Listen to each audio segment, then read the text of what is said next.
जेपरी हिंदू धर्म रे 12 मासरे 13 पर्व कहुए सेहीपरि हिंदू धर्म और ओडिया जातिर प्रथा अनुसार निजर संस्कृति को बजाय रखी प्रत्येक वर्ष पालन करिथांती रज पर्व।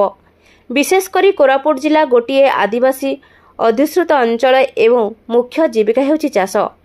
जिलार 70 भाग आदिवासी होइथिले मध्य समस्त हिंदू रीतिनीति रे समस्त पर्वपर्वाणी पालन कर सेहीपरि एही रज पर्व रे ओडिशार कला संस्कृति कृषिर महत्व को बजाय रखी बहु आडंबर और परंपरा रे कोटपाड़र समस्त अंचल रजपर्व व गणपर्व पालन करुथिबार देखिबाकु मिलिछि। एही परिप्रेक्षी रे कोटपाड़ बतासना पंचायत अंतर्गत गुनियापड़ा ग्राम ठारे मध्य महाआडंबर रजपर्व पिठा पणा पान खीरी तैयारी करी समस्त पूजाविधि सहित नाच गीत सह पालन होइछि रज। एही गुनियागुड़ा ग्राम उत्सवमुखर सह सांस्कृतिक वातावरण थिबार नजर आसिथिला। सबु स्थान रे दोली बंधा जाई पारंपरिक ढंगरे सजबाज होई कुनी कुनी झियो युवती एवं महिला माने नुआ लोगा परिधान करी दोली खेली परस्पर मध्य शुभेच्छा और अभिनंदन जणाई दोली खेली एही रज पर्व पालन करिथिबार देखिबाकु मिलिथिला। सर्वप्रथमे फोकस टीवी ज्योति प्रभा टीवी एवं सत्य प्रभा टीवी रो समस्त दर्शक को मोर रज अवसर समस्त को मोर नमस्कार। आपण मान जानती प्रत्येक वर्ष भली ए वर्ष भी रज पर्व ओडिशा रे बहुत धूमधाम रे पालन करा जाउची।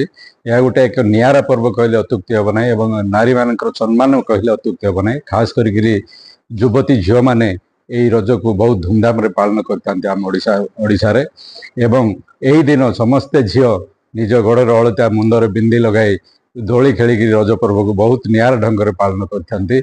यह माने सर्व भारत वर्ष रे ओडिशा रे कहले अत्युक्ति हम ना। यह गोटे माने नियारा पर्व। यही पर्व दिन समस्ते निज घरे पड़ पिठा तैयारी करते ये पर्व पालन करने आर आउ गोटे भी माने साइंटिफिक रीजन रही जहाँकि यही दिन आमर जो भूमाता धरित्री रजस्कला होता मौसुमी आगमन रे ताहा हमको बहुत आनंद भी दे था समस्त कृषक समाज को हो कि नारी मान को। तो यही पर्व को आम बहुत नियारा ढंग से ओडिशा रे पालन करते। धन्यवाद। रामेश्वर जेना एडवोकेट कोटपाड़। प्रथम तो रज पर्व अवसर में समस्त जनसाधारण को मो शुभेच्छा एवं हार्दिक अभिनंदन जनाऊँगी। देखु ओडिशा रे गोटे विशेष पर्व गणपर्व कहले चले रज पर्व। आपण मन देखिथिबे माने झील पिला माने विशेष करी प्रत्येक घरे प्राय देखिए आप दली बांधी से माने पर्व को विशेष भाव अनुभव और उत्साह सहित पालन करते। घरे घरे देखिए आप पिठापणा आउ मिष्टान सहित समस्ते माने मिष्टान वितरण कर निज निज मध्य हर्ष उल्लास सहित यह पर्व को पालन करते।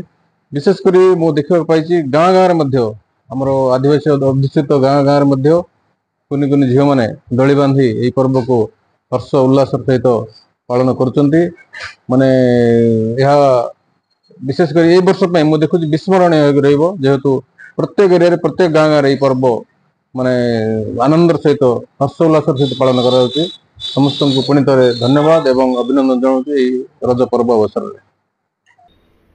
विशेषकर एही रज पर्व रे कोटपाड़ अंचलर समस्त अंचलवासी को नवनिर्वाचित विधायक श्री रूपू भतरा कोटपाड़ एनएसी अध्यक्ष एम शंकर राव कार्यनिर्वाही अधिकारी प्रमोद पाढ़ी कोटपाड़ ब्लॉक बीडीओ विक्रम दोरा एवं स्थानीय तहसीलदार कीर्तिचरण प्रधान सह समस्त सरकारी अधिकारी और कर्मचारी माने गणपर्व बा रज पर्वर कोटपाड़वासी को शुभेच्छा और अभिनंदन जणाइथिबार देखिबाकु मिलिथिला।